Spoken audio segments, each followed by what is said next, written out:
Hola, bienvenidos a este nuevo encuentro de nuestro curso de política, de filosofía política. Eh, en esta sesión vamos a estar hablando sobre los derechos naturales y el pensamiento político ilustrado, pero antes de comenzar a caracterizar cuáles son las particularidades de este momento y sus cambios, vamos a ver un poco sobre este autor, quien será el autor insignia de este momento. Este autor, John Locke, quien vivió entre 1634 y 1704, veremos que es un autor que aparecerá varias veces en nuestro curso. Es un autor que aparece como un teórico importante de la ley natural, es un pensador de la política y la ciencia de la Ilustración temprana, asimismo es un teórico clásico del contrato social. Veremos entonces en la unidad del contrato social que volverá a aparecer, y también volverá a aparecer como uno de los primeros defensores de la democracia, entendida la democracia como el mandato de la mayoría. Este hombre, Locke, entonces, desde el siglo XVII, es un referente intelectual muy fuerte, reconocido como el padre del liberalismo político, reconocido como un autor que la inmensa mayoría de partidos políticos colombianos e internacionales quisieran tener de su lado. No todos, pero un número bastante sustancial. Vamos a ver que este personaje estaba desenvolviéndose en un contexto social muy particular. Él, a pesar de haber sido un político pues, relativamente conservador de su época, hizo parte de este círculo de Shaftesbury. Este círculo fue el responsable del derrocamiento del rey Jacobo II de Inglaterra. Este rey de Inglaterra fue un rey que era un rey católico. Esto era algo muy curioso y muy como casi que sin precedentes en la historia de la isla de Gran Bretaña. Este rey católico fue derrocado por, en parte, el círculo de Shaftesbury y todo un momento que se llamó, o que se empezó a conocer como la Revolución Gloriosa. Esto fue en 1688. Aquí, Locke entonces hace parte de un movimiento, de un círculo, de un momento social muy fuerte en el cual un rey que ellos veían como un rey indigno fue derrocado, fue retirado de su trono, y ahí, a partir de esa revolución gloriosa, nace lo que hoy en día se reconoce como la monarquía parlamentaria y la llegada de los comienzos de la democracia a la isla británica. Acá entonces hago este señalamiento para evidenciar que Locke no fue solamente un autor, un gran escritor, especialmente los dos tratados sobre el gobierno civil y la Carta sobre la Tolerancia, que son sus textos más relevantes, sino que también fue un político activo, una persona que tomó cartas en el juego social, cultural, histórico de su época. Habiendo hablado un poco de él, más adelante volveremos porque tenemos que entender un poco qué es esto de la ilustración, qué es esto del pensamiento político ilustrado sobre el que vamos a hablar. Este entorno en donde él estaba, este entorno que entremezcla como una serie de características bien particulares, porque si bien está todo un movimiento en torno de la idea de progreso, en torno de la idea de la razón, en torno de que la razón humana nos permite conocer nuestras circunstancias y a nosotros mismos, también vamos a ver que no es una época en la cual pues, de un momento para otro se haya dejado toda presencia de la religión, de la institucionalidad que se había consolidado tan fuertemente por tantos siglos anteriores. Hay un paso progresivo. Aquí lo vamos a conocer como una ilustración temprana y una ilustración madura. Hay que reconocer, para entender estas diferencias entre la ilustración temprana y la ilustración madura, que la idea, el proyecto ilustrado tiene dos grandes banderas, dos grandes compromisos. el compromiso con la idea de la ciencia, entender la ciencia como la base de la política, como la posibilidad que tenemos de reordenar el mundo político basado en principios científicos. Es decir, cuando hablábamos de la política, cuando hablábamos de la organización social, podíamos hacerlo de una mejor forma, podíamos dejar atrás estas ideas sobre, como sobre esa institucionalidad, como decía ahorita, esa institucionalidad religiosa del pasado. Podíamos empezar a dejarlos atrás. El compromiso con la ciencia estaba marcado por ese tipo de tendencias. El compromiso con la libertad era el que lo complementaba, el compromiso con la libertad individual como el mayor de los bienes. Ahí se empiezan a hablar normalmente también de los derechos individuales, de la agencia o de la capacidad de elegir hacer las cosas de una forma o de otra, que no estamos completamente condenados o determinados a actuar de un modo u otro, sino que tenemos la capacidad de autodeterminación. Acá entonces la razón, la ilustración, la época de las luces que en esta historia tradicional nos muestran en esta época como el salido del oscurantismo de la época anterior, de la Edad Media, se compromete entonces con la ciencia y la libertad individual. Ese debate sobre la Edad Media como el oscurantismo y donde no pasó nada está bastante adelantado ya. Hay bastantes estudios y bastantes investigaciones que muestran cómo en la Edad Media hubo una cantidad brutal de avances en ciencia, en organización social, en literatura, bueno, en muchos frentes. Pero estos personajes nos estaban presentando una idea, un cambio social importante. Esas dos características entre la ciencia y la libertad no son fácilmente reconciliables. Hay un problema, hay una pregunta frente a esta situación que nos aparece y nos cuestiona constantemente, y es: ¿qué espacio hay para la libertad individual en un entorno determinista? La ciencia un poco la entendemos y está dirigida a esa posibilidad de prever, de saber cómo van a funcionar las cosas, de poder medir, calcular y saber cuál será el resultado, y de algún modo está vinculada a ese determinismo, a que si A más B más C, entonces D, o que si, como escuchábamos en las clases de física o de matemáticas en el colegio, pues si yo suelto cualquier objeto a cierta altura, puedo medir claramente la velocidad que tiene, podría medir la resistencia del viento y podría calcular cuánto va a tardar en tocar el suelo. Esta idea de ciencia entonces está marcada por estas características deterministas, mientras que la idea de la libertad justamente va en el sentido opuesto. ¿Cómo resolver esto? El pensamiento ilustrado, tanto político como de otras áreas, tenía que enfrentar estas problemáticas. Y estas problemáticas no eran nuevas, esto eran unas problemáticas que venían heredadas desde la teología del siglo XVI. Preguntas como estas estaban desde antes, preguntas como: ¿es Dios omnipotente o no? ¿Son las leyes naturales eternas y permanentes? ¿Está Dios sujeto a las leyes naturales? Preguntas como estas, que nos pueden parecer bastante extrañas y desconectadas de este pensamiento político ilustrado, son finalmente la base de donde este debate de ciencia y libertad parten.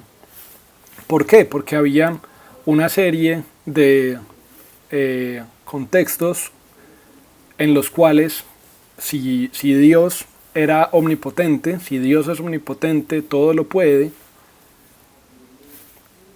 Él cambiar sus propias leyes. Si Él instaura una ley, puede Él cambiar su ley. ¿Qué pasaría entonces? Esa ley no habría sido entonces inmutable, no habría sido eterna, sino que habría cambiado. Habría una especie de dilema entre si elegimos si Dios es omnipotente o si Dios pues si todo si esta situación nos está ofreciendo un Dios libre o un Dios omnipotente, un Dios que construya leyes naturales que sean eternas, o un Dios que construya un mundo caótico donde todo puede cambiar en cualquier momento. Locke, frente a este problema, Locke, que también fue un reconocido teólogo, nos plantea y nos muestra un camino en el cual él elige por una ley que solo existe si es producto de una voluntad. Él habla de la teoría voluntarista. Una ley solo puede aparecer si es producto de la voluntad de alguien, de la decisión, de la elección de alguien. Así entonces las leyes naturales cambiarían si esa fuera la voluntad de Dios. Él acá un poco lo que estaba haciendo era presentando cómo la omnipotencia divina estaba en tal nivel en la cual lo que nosotros veíamos como leyes naturales, como la forma en la que se comporta el mundo, eran sus elecciones, eran las elecciones de la divinidad, eran las elecciones que él tomaba, que esta figura tomaba para organizar el mundo, pero si él lo deseaba podían cambiar, no eran necesariamente eternas y permanentes.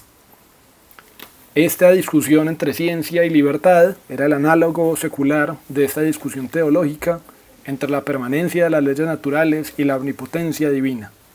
Vean que acá estamos un poco con el mismo debate. Este debate era, pues, Dios es libre o las leyes naturales generadas por Dios son permanentes, hacen parte de la ciencia, son certeras. Locke lo resuelve del modo pues como que les acabo de comentar, pero esto es un debate, una herencia que les quería como señalar para evidenciar que es que no es que haya habido una ruptura completa del proceso que venía consolidándose, y esto tendrá consecuencias importantes en el pensamiento político ilustrado de varios autores, especialmente de Locke. Acá, para ver entonces la ilustración temprana, el enfrentamiento entre ilustración temprana e ilustración madura, veremos que está especialmente distante es en el concepto de ciencia que cada uno de ellos tiene. En este concepto de ciencia en el cual en la ilustración temprana, en donde Francis Bacon fue un importante referente, en la ilustración temprana se entendía la ciencia como el compromiso con la certeza, la búsqueda por un conocimiento científico indudable, que sepamos a ciencia cierta, como usualmente decimos en el lenguaje popular, que sepamos a ciencia cierta hacia dónde es que vamos a ir, cómo es que A más B siempre va a dar C. Siempre vamos a tener unos mismos caminos que nos lleven a unas mismas respuestas. Esta forma de pensamiento estaba claramente representada por la línea de Descartes, del cogito ergo sum, el pienso luego existo. Esta idea está escrita en el texto de Descartes, Los Principios de la Filosofía, en el cual se puede leer este apartado. Descartes escribe: al rechazar todo lo que se puede dudar, de algún modo, es fácil para nosotros suponer que no existe Dios ni el cielo, y que no hay cuerpos, y que incluso nosotros mismos no tenemos manos o piernas o cuerpo alguno. Pero no podemos suponer que nosotros, que estamos teniendo estos pensamientos, somos nada. Es una contradicción suponer que lo que piensa no es, en el mismo tiempo que está pensando, existente. De este modo, ese trozo de conocimiento, pienso, luego existo, es lo primero y más certero que se le puede ocurrir a quien filosofe ordenadamente. Vean que acá entonces Descartes, uniéndose con Francis Bacon, hacen parte de una tradición de esa ilustración temprana que comprende el conocimiento como la certeza, como lo indubitable. Hay un ejemplo que usualmente se pone para evidenciar las problemáticas que esto tiene. Nos puede parecer que estamos de acuerdo usualmente con esta idea de la ciencia como certeza, pero hay una pequeña trampita allí, hay una pequeña diferencia con el modo de pensar más común en la actualidad. Para evidenciar eso hay este ejemplo, este pequeño ejemplo. Ante la pregunta de cuál es la afirmación con mayor certeza y cuál la de menor, se presentan estas tres opciones. La primera, la afirmación en la cual se asegura que las olas del océano son afectadas por la fuerza gravitacional de la Luna. La segunda, el consentimiento es la base para la legitimidad política. Y la tercera, la suma de los ángulos interiores de un triángulo es 180 grados.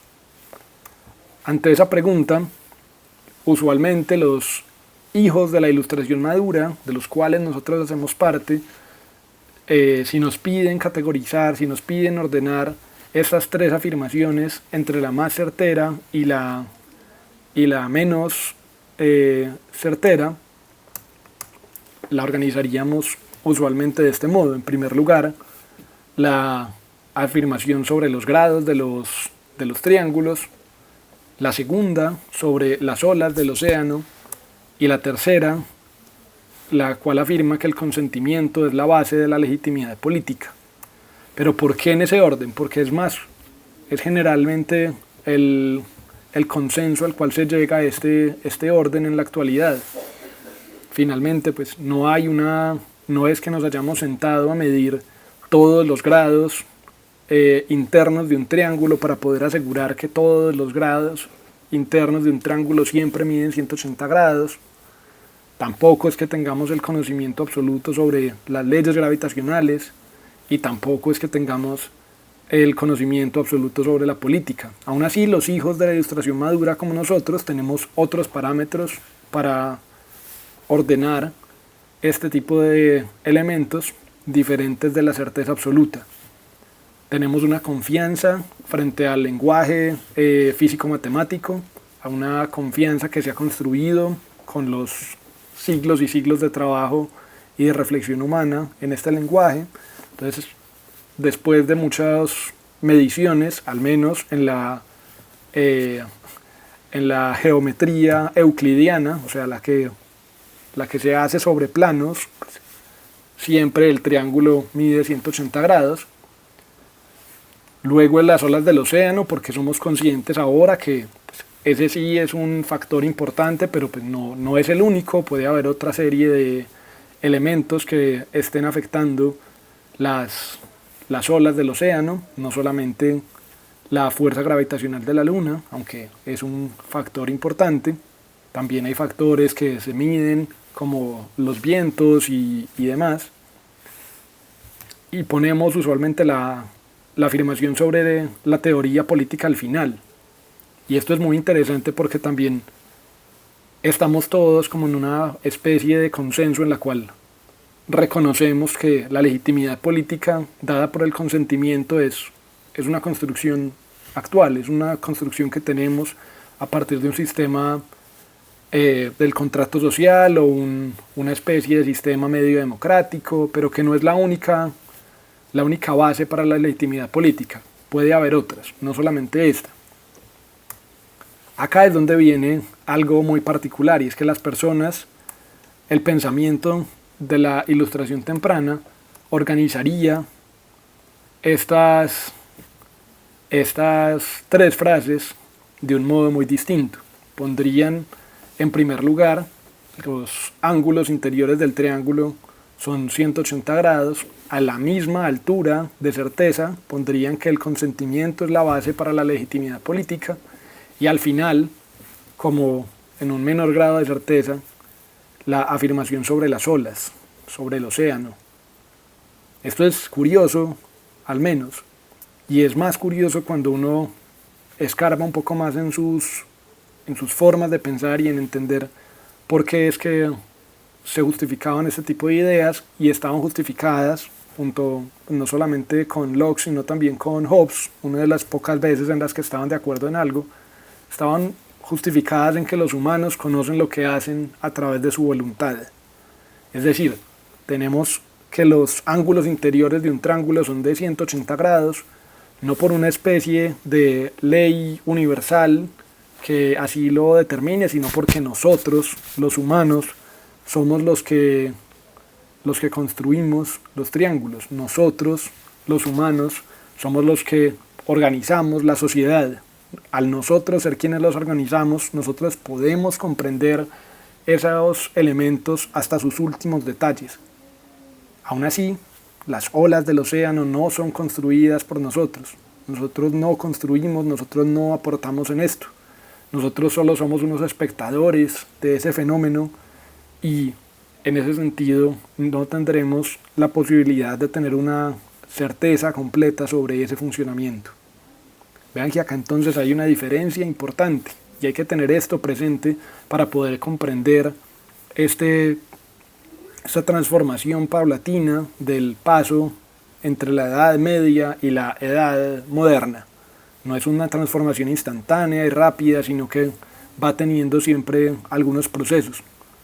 Usualmente se habla de otra forma de organizar estos debates y muchas veces se habla desde unos autores que son los autores racionalistas y los autores empiristas y que hay como una dicotomía es entre ellos.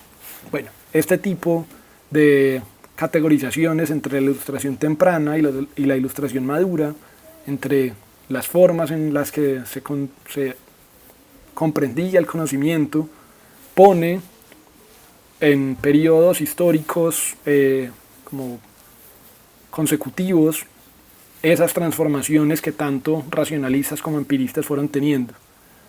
Pone en consideración que había tanto empiristas como racionalistas que en un momento estaban pensando bastante igual y que luego se transforman. Claro, siguen manteniendo unas diferencias importantes, pero poner esta forma de comprensión, este elemento histórico nos permite entender las formas de conocimiento y cómo se van transformando a lo largo de la historia. En esta ilustración temprana conocemos lo esencial del mundo social por nuestro conocimiento de creador, pero no conocemos la esencia del mundo natural, porque nosotros no lo construimos. Aquí es donde Locke está metido, este es el contexto en el cual Locke está presente, y este es el contexto en el cual Locke presenta su idea sobre el ideal de mano de obra, o también conocido como la teoría creacionista de Locke. Aquí vamos a ver que Locke, a pesar de ser un teórico de la ilustración, de esta idea de la razón, del compromiso con la ciencia y con la libertad, va a ser una gran defensa de la figura de Dios como eje central de la organización social y política. Esto es al menos curioso porque, si recuerdan lo que les estaba diciendo al principio, este es el autor conocido como el padre del liberalismo político, y en este momento tenemos muy asociado esa idea del liberalismo como con las fronteras, con la religión. Vamos a ver que es que hay unas diferencias importantes y generalmente utilizamos esas palabras y esas expresiones como sin mucha atención. Locke entonces afirma que Dios nos hizo y por tanto Él nos comprende y somos su propiedad. Siempre cuando hay un constructor, cuando hay alguien que crea algo por su voluntad, esa persona, ese ente, comprende eso que construyó y eso es su propiedad. Escribe Locke en su texto sobre el segundo tratado sobre el gobierno civil: pues como los hombres son todos obra de un omnipotente y sabio hacedor, y todos siervos de un señor soberano, enviados a este mundo por orden suya y para cumplir su encargo, todos son propiedad de quien los ha hecho y han sido destinados a durar mientras a él le plazca y no a otro. Nosotros somos la creación de Dios, afirma Locke, somos la creación de Dios y por eso Él nos comprende, somos su propiedad y estamos a su disposición. Aún así, Él nos creó con una particularidad a diferencia de las otras criaturas del mundo, nos creó a los humanos como dioses en miniatura, como dioses pequeños en el sentido en el que nosotros podemos crear también. Así como Dios podía crear y nos creó a nosotros somos pequeños dioses que también podemos crear. Eso lo que significa, nuevamente, así como con él, es que conocemos lo que construimos y poseemos lo que construimos. Este es el ideal de mano de obra, nuevamente, de Locke. Nosotros tenemos la certeza cartesiana, indudable, sobre lo que construimos. Ese es el componente de la ciencia en Locke. Conocemos lo que construimos, pero también poseemos lo que construimos. Tenemos derechos sobre lo que construimos. Ahí es donde él fundamenta una teoría de la propiedad y una teoría de la riqueza común. Vamos a ver aquí más adelante cómo es que están presentadas estas ideas. Locke, en un primer lugar, afirma que Dios le dio el mundo a la humanidad en su conjunto. Todos tenemos derecho a la creación divina por igual. Todos tenemos unos derechos que por unas leyes naturales son incuestionables y que son la vida, la libertad y la propiedad. Es decir, estos tres derechos siempre están ahí, no se pueden arrebatar, no se puede jugar con ellos a dar o a quitar, siempre están presentes en todos los seres humanos, afirmaba Locke. Estas son las leyes naturales, unas características que Dios nos da a todos por igual, una humanidad hija de ese Dios benefactor, que en su mayoría, la humanidad que en su mayoría es buena, pacífica y racional. Más adelante vamos a hablar cómo esta es una caracterización de Locke de un estado de naturaleza muy distinto al estado de naturaleza que presenta Hobbes. Más adelante en el ciclo de contrato social lo veremos.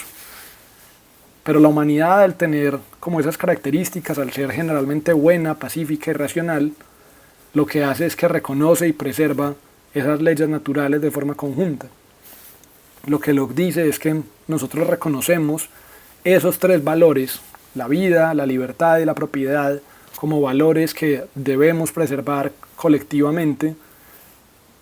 Reconocemos que Dios nos da el mundo a la humanidad en su conjunto. A pesar de que muchas veces se pone el debate entre Hobbes y Locke, que ya lo veremos, como he dicho varias veces en el ciclo de contrato social, en realidad el principal enemigo intelectual de Locke no era Hobbes, era este personaje, era Robert Filmer, con su texto El patriarca o el poder natural de los reyes. Acá, el patriarca de Filmer lo que estaba defendiendo era la autoridad absoluta del rey, pues había sido dada por Dios. Él afirmaba, Filmer, que los reyes europeos eran los descendientes más directos de Adán. Esto era una idea generalmente aceptada en la Europa de aquella época y por muchos siglos anteriores. Es una idea que seguramente han visto ustedes en muchas películas que se desarrollan en este ambiente, en donde acaban apareciendo que tal persona, que el protagonista, que era un joven campesino que siempre había querido ser un caballero, poco a poco se dan cuenta que es que tenía un linaje real y es él el descendiente más directo del rey actual, y eso le da unas características diferentes. Eso justifica por qué es que él era más inteligente, más sabio, mejor hablado, tenía unas características innatas superiores al resto de personas, porque en realidad eso estaba vinculado a que estaba más cercano a Dios, estaba más cercano a ser un descendiente directo de Adán. Aquí también en las películas dan cuenta de lo que sucedió en la historia y se ha comprobado cómo hay una cantidad brutal de estafas en la Edad Media sobre estos juegos como de los mapas, de los árboles genealógicos, para hacer juegos políticos por el poder. Esto es producto de una lógica especialmente fuerte en el contexto europeo sobre la ley sálica, sobre este tipo de leyes en las cuales un un hijo varón, el hijo varón mayor, el primogénito, es quien tiene más derecho sobre ciertos bienes, sobre ciertas posesiones que sus otros hermanos. Acá todo este elemento del absolutismo, del patriarca de Filmer estaba alrededor de eso. Dios elegía directamente al rey. El rey era por tanto ungido, por eso siempre están estos procesos en los cuales el rey es coronado por un gran líder religioso. Y acá Locke estaba enfrentándose a esta idea, primero porque afirmaba que el rey no era elegido por Dios, eso también lo veremos posteriormente, pero iba en contra de dos premisas fundamentales de Filmer. Filmer afirmaba que todo gobierno es una monarquía absoluta y que ningún hombre nace libre. Locke va a enfrentar estas dos ideas, va a romper con este proyecto del absolutismo político que era la base, el más común en dicha época, y va a romper con la idea de la servidumbre de unos con respecto al rey, de que todos somos sujetos del rey por elección divina. Acá por eso es que él empieza a ser reconocido como el padre del liberalismo político, y junto con sus formas de organización propuestas en los dos tratados en los dos tratados del gobierno civil, acá pues, vemos entonces cómo es que está rompiendo con este proyecto. Locke escribe en su segundo tratado sobre el gobierno civil: tanto como si consideramos la razón natural, la cual nos dice que, una vez que nacen, los hombres tienen derecho a su autoconservación y, en consecuencia, a comer, a beber y a beneficiarse de todas aquellas cosas que la naturaleza procura para su subsistencia, como si nos atenemos a la revelación, la cual nos da cuenta de los dones mundanales que Dios otorgó a Adán, a Noé y a sus hijos, es sobremanera evidente que Dios, como dice el rey David, ha dado la tierra a los hijos de los hombres, es decir, que se la ha dado a toda la humanidad para que ésta participe en común de ella. Vean que acá entonces está Locke dando cuenta de lo que les mencionó ahorita, afirmando que la humanidad es la heredera conjunta de todas las riquezas del mundo, no solamente unos, sino pues, todos los hijos de los hombres, no solamente los herederos directos y más cercanos por la línea de los primogénitos a Adán. Esto tiene unas características importantes y unos impactos importantes en su proyecto. Esto lo que tiene es una serie de implicaciones sobre cómo este personaje que es Locke no se conformaba y no aceptaba ese orden establecido, ese status quo en el cual se había desarrollado, en el cual había nacido él, sino que lo cuestionaba, lo cambiaba y presentaba unas alternativas. Por supuesto, Locke hacía parte de un círculo intelectual mayor, no era él el único y primero que se le ocurrieron estas ideas, pero sí logra presentarlas de una muy buena manera, bastante sólida. Estas condiciones, este complejo panorama de Locke y su pensamiento da cuenta entonces de que nosotros podemos crear dentro de los límites de las leyes naturales, que lo que nosotros vemos como las leyes naturales son los derechos naturales de Dios sobre su creación. Lo que nosotros vemos como las leyes inamovibles del mundo, como la ley de la gravitación, como este tipo de leyes que son externas a nosotros, afirmaba él, son los derechos naturales que Dios tiene sobre su creación, son las características que él le dio a su creación y él con su voluntad las podría cambiar. Las leyes siempre son productos de la voluntad del creador, humano o divino, quien entiende por completo y es propietario de lo que ha creado.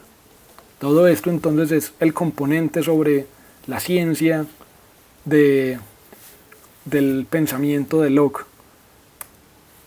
Aún así, como veíamos ahorita, esto también empieza a tener relaciones con sus compromisos, con sus ideas sobre la libertad. Y acá Locke plantea una teoría sobre la propiedad, una teoría en la cual, como podemos poseer lo que hayamos construido, como estábamos diciendo ahorita, pero con un par de excepciones, con estas dos excepciones que ven en pantalla, que no sea desperdiciado y que permanezca tanto y tan bueno disponible para los demás.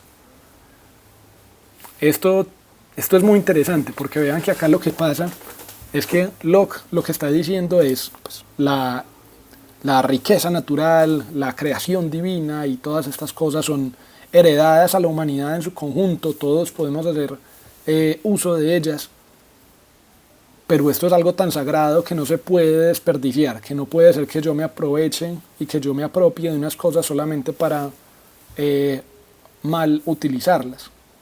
Además, no puedo quitarle al otro la posibilidad de verse beneficiado por esos bienes naturales, por esos recursos naturales, por esa creación divina.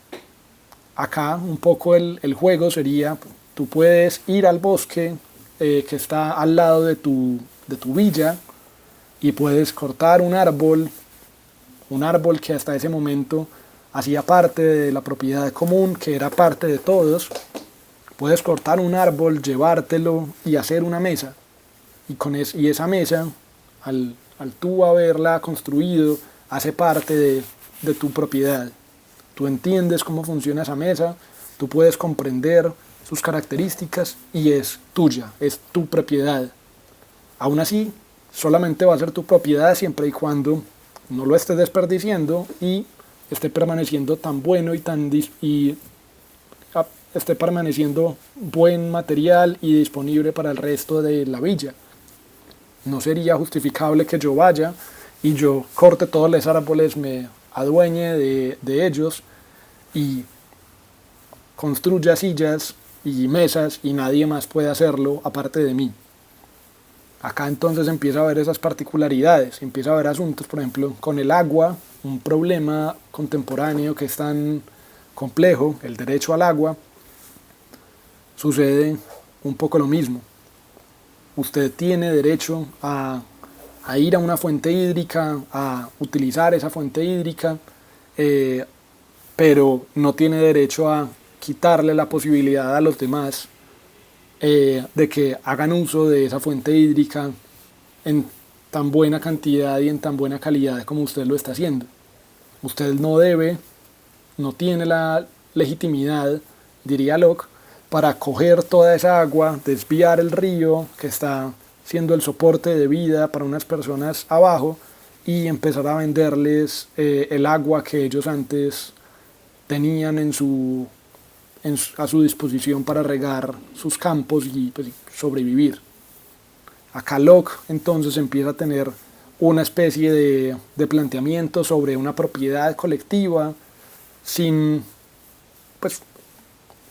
rivalizando en algunos momentos con la propiedad individual.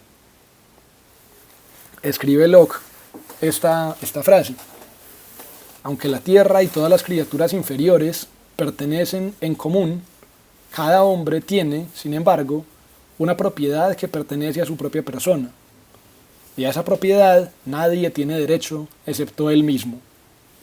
El trabajo de su cuerpo y la labor producida por sus manos podemos decir que son suyas. Cualquier cosa que él saca del estado en que la naturaleza la produjo y la dejó, y la modifica con su labor y añade a ella algo que es de sí mismo, es, por consiguiente, propiedad suya. Pues al sacarla del estado común en el que la naturaleza la había puesto, agrega a ella algo con su trabajo, y ello hace que no tengan derecho ya a ella los demás hombres.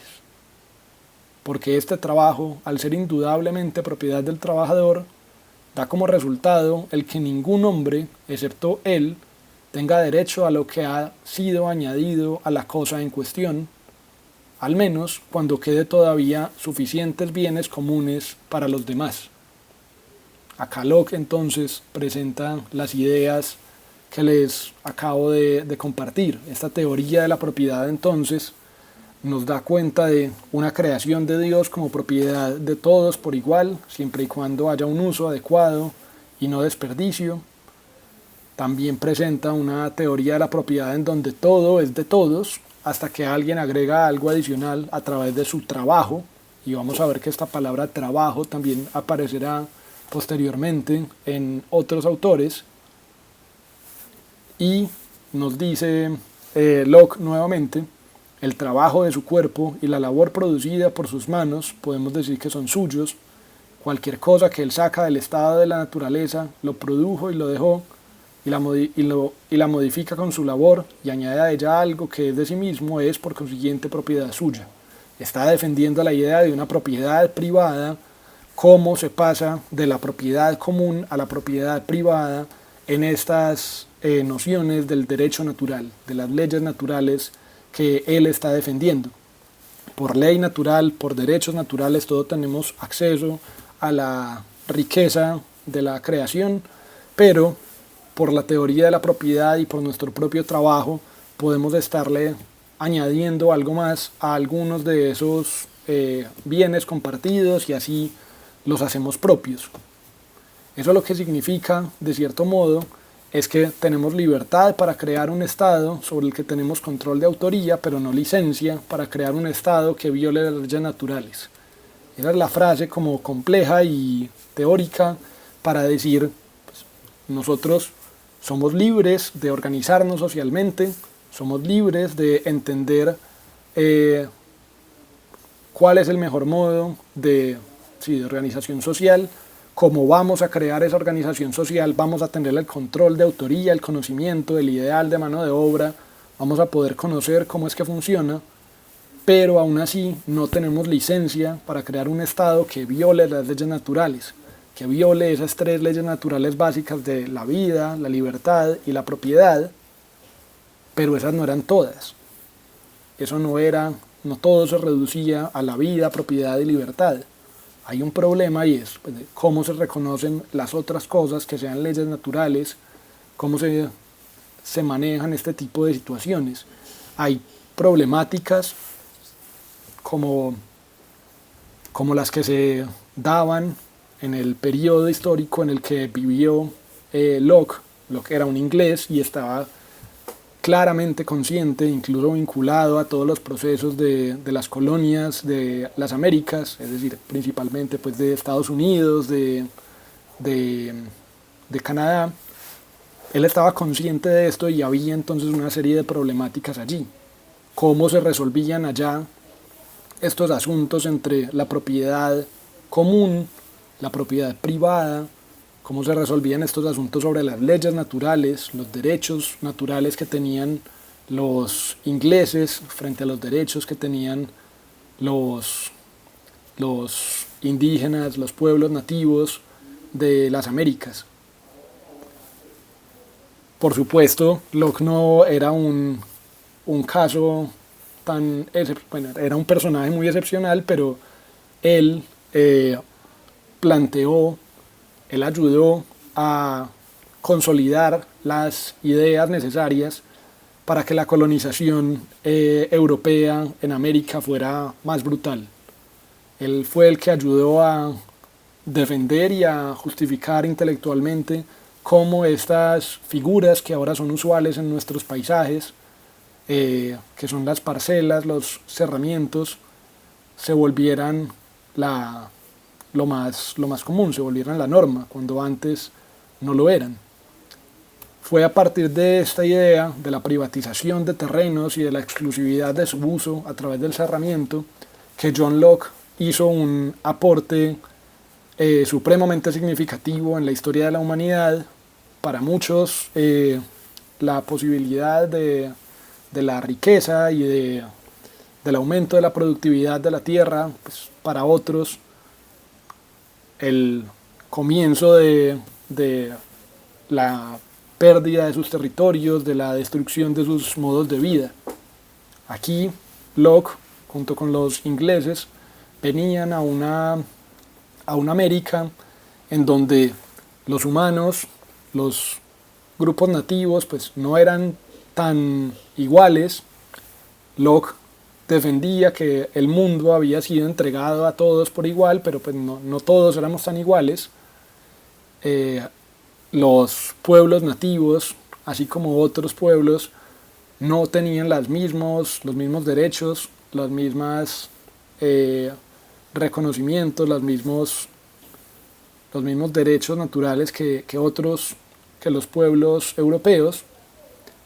Y los pueblos europeos, cuando llegaban a las Américas, lo que podían hacer era pues, coger el argumento de la productividad para quitar las tierras que usualmente habían sido abiertas y parte del modo de vida de unos pueblos indígenas nómadas.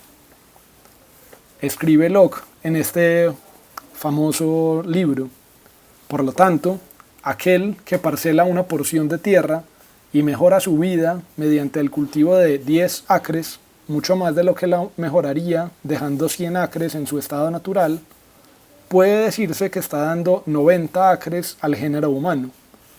Y ello es así porque su trabajo está proporcionándole frutos sacados de una parcela de 10 acres en cantidad equivalente a la que produciría una tierra comunal de 100.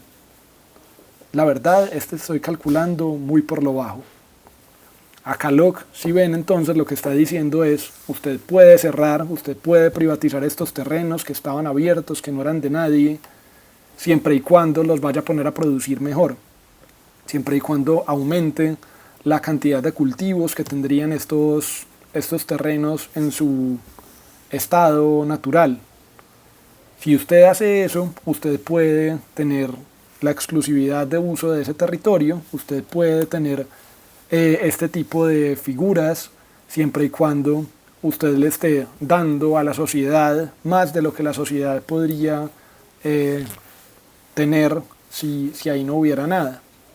Algunos entonces, como decía ahorita, podrán defender que esto lo que hace es impulsar el espíritu liberal, individualista y hacer uso de ese egoísmo innato que todos tenemos para un bien mayor, para que produzcamos más y para que pueda haber entonces una especie de estado benefactor que recoja unos pequeños impuestos y que redistribuya, pero ya con una producción mayor, y ahí comenzaría pues un estado moderno más sólido. Habrá otros que con esto afirmen que se está profundizando una lógica europea sobre unos territorios, unas vidas, unas personas que tenían unos modos de organización que fueron desconocidos y eliminados sistemáticamente, como fue en América del Norte y en nuestros territorios por igual.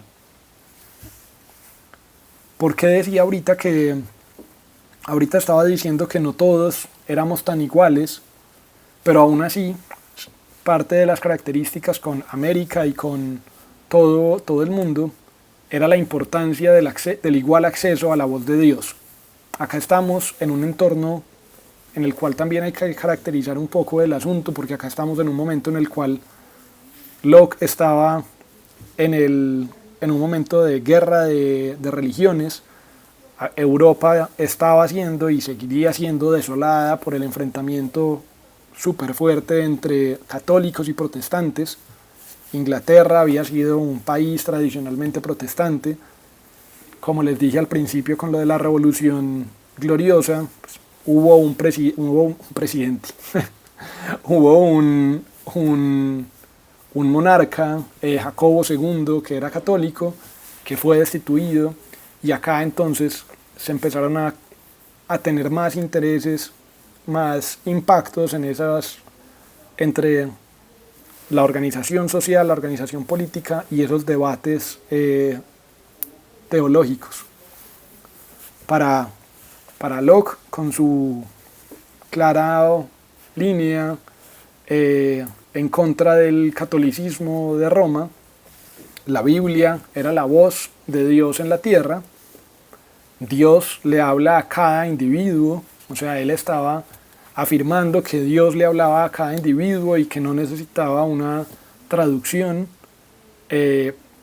Por eso acá también está en el entorno en el cual Hay una serie de traducciones de la Biblia del latín a las lenguas vernáculas, a las lenguas usadas, a las lenguas como populares, al alemán, al inglés y demás. Cada persona debía tener igual acceso a la voz de Dios y no había autoridades terrenales que pudieran resolver las diferencias en interpretaciones. Esto es supremamente interesante porque lo que está diciendo es: el Papa no puede solucionar los problemas, los debates que ustedes tienen entre ustedes. El Papa en el Vaticano no es es una autoridad terrenal que está pretendiendo ser la traducción entre Dios y sus hijos, y John Locke, junto con muchos otros, no consideramos que esto sea así. Él no tiene por qué meterse en este tipo de situaciones. Cada uno tiene el derecho y el deber de ir a la Biblia, a esa voz de Dios en la tierra, leerlo, interpretarlo y comprender su mensaje y su voz. Esto es tan claro que Locke, en uno de sus referentes, en uno de sus textos más famosos, que es la Carta a la Tolerancia o la Carta de la Tolerancia, afirma que uno no puede confiar en todos.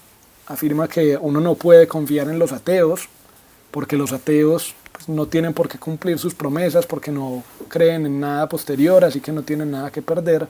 Pero también afirma que no se puede confiar ni en los musulmanes ni en los católicos, porque ellos dependen de autoridades exteriores. Ellos no dependen solo de sí mismos y de su vinculación y su relación con Dios, sino que si el Papa les decía una u otra cosa, pues ellos incumplirían su palabra. Todo esto tiene como consecuencias un personaje, una figura de un John Locke en el siglo XVII y a comienzos del XVIII, muy interesante, un autor que habla sobre las leyes naturales que no están en las tradiciones y las costumbres. No es que las tradiciones y las costumbres, pues, en el sentido conservador, sean las que carguen esas leyes naturales, sino que están en la revelación, están en la Biblia, en la voz de Dios en la tierra, y cada individuo es absolutamente soberano de sí mismo. Cada individuo debe leerlos, debe interpretarlos, debe reconocer cuáles son esos derechos naturales a los que tiene que añadirse. Decíamos que los que quedaban muy claros eran vida, libertad y propiedad, pero aún así había otros asuntos.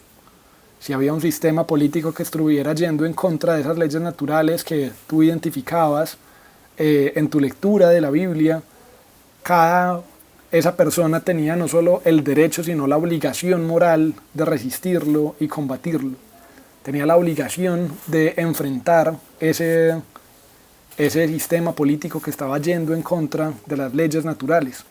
Uno tenía que estar incluso dispuesto a dar la vida en esa lucha.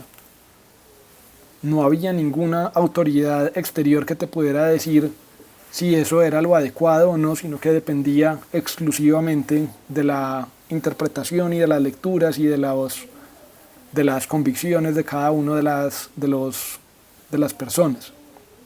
Él, claro, como reconocía que acá había unas apuestas muy altas, que podía estar en juego la propia vida, pues recomendaba que solamente uno se resistiera después de una larga cadena de abusos, todos en la misma dirección. O sea, que no fuera solamente con un pequeño detalle de un gobierno que a uno le pareciera medio ilegítimo y entonces uno ya saliera a derrocarlo, sino que hubiera un asunto sistemático. Había que esperar a que fuera sistemático porque básicamente había dos opciones: o que cuando tú lo reconocieras, reconocieras tu derecho y tu obligación de resistirlo y combatirlo, y asimismo otras personas se dieran cuenta de lo mismo y empezaran a generarse una revolución hasta que enfrentaban ese sistema político ilegítimo y lo derrocaban, así como sucedió como lo hizo Locke con la Revolución Gloriosa y con el derrocamiento de Jacobo II, o que empezaras a hacer eso, que vieras las leyes, que las leyes naturales estaban siendo rotas por un sistema político, que empezaras una revolución, pero había sido una que no había sido compartida por muchos, que no tenía la suficiente fuerza como para enfrentar el sistema político del momento y que finalmente terminaras en la horca o en el paredón del fusilamiento. Él sabía y reconocía que eso era una posibilidad, pero lo que le dice a uno es, bueno, tranquilo, después de todo, si eso pasa, si tu vida acaba en un paredón de fusilamiento porque estuviste dispuesto a luchar por tu derecho y tu obligación de defender las leyes naturales, pues cuando llegues al cielo se te va a recompensar por haber sido tan fiel a pues como a las características humanas, a ser soberano de ti mismo, a defender la palabra de Dios en la tierra. Entonces no es tan grave, después en la próxima vida se te será recompensado. Esto es entonces complicado. Este es el escenario sobre la libertad, sobre los derechos individuales que plantea Locke. Conocemos y poseemos lo que construimos, todos gozamos de la creación divina de forma igualitaria, tenemos que tener igual acceso a la voz de Dios y tenemos una soberanía individual absoluta para leer esa voz de Dios, para definir cuándo tenemos que enfrentarnos a un sistema establecido, a un gobierno, pero es siguiendo esas palabras, siguiendo esas lecciones que vamos a tener como una brújula moral propia e individual.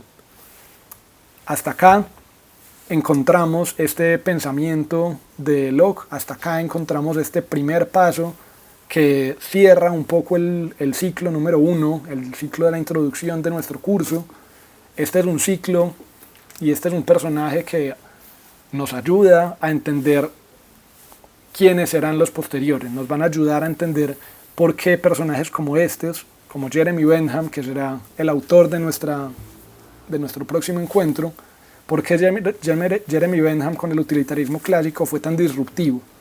Un autor que se fue por completo con la línea de la ciencia, rechazó por completo cualquier presencia de la religión en sus organizaciones sociales, morales, políticas, pero solo entendiendo a Locke, solo entendiendo este proceso histórico, esta organización social inglesa que impactó a Estados Unidos, que impactó el mundo contemporáneo, podremos entender que este personaje, Bentham, pues, surge en un contexto y en un momento particular. Asimismo, también podemos entender con Locke muchos partidos, muchos movimientos, muchas formas de pensar contemporáneas en nuestro país, Colombia, con movimientos que defienden estas leyes naturales, que hablan sobre la importancia de tener la voz de Dios, la Biblia u otro texto sagrado como guías educativas, legislativas y demás.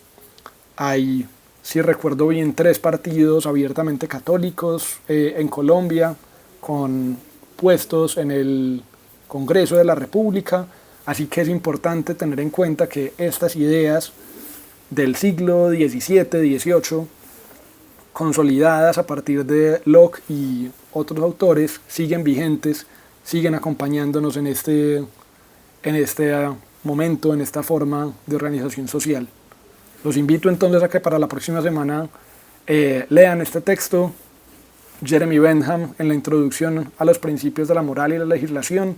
En estos 3 primeros capítulos él hace un planteamiento muy interesante y muy conciso sobre qué es el utilitarismo clásico.